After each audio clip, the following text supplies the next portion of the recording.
திருச்சி சமயபுரம் மாரியம்மன் கோவிலின் சித்திரை தேர் திருவிழா கொடியேற்றத்துடன் துவங்கியது.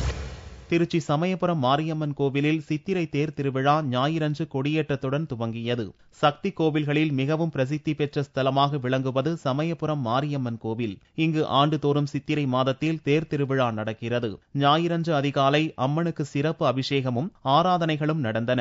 பின்னர் அலங்கரிக்கப்பட்ட உற்சவ அம்மன் மூலஸ்தானத்தில் இருந்து புறப்பட்டு கொடிமண்டபத்தை வந்தடைந்தார். கொடிமரத்திற்கு மஞ்சள், சந்தனம், மூலிகை பொடி, இளநீர், பன்னீர் உள்ளிட்ட பல்வேறு அபிஷேகம் நடந்தது. பின்னர் ஓதுவார் தமிழில் தேவாரம், திருவாசகம் பாடினர். இறுதியாக மேளதாளங்கள் முழங்க, வேத விற்பனர்கள் மந்திரம் மோத அம்மனின் படம் பொறிக்கப்பட்ட கொடி ஏற்றப்பட்டது. 8ஆம் தேதி அம்மன் தங்க கமல வாகனத்தில் எழுந்தருளி இந்த திருவிழாவானது நிறைவேற இருக்கிறது.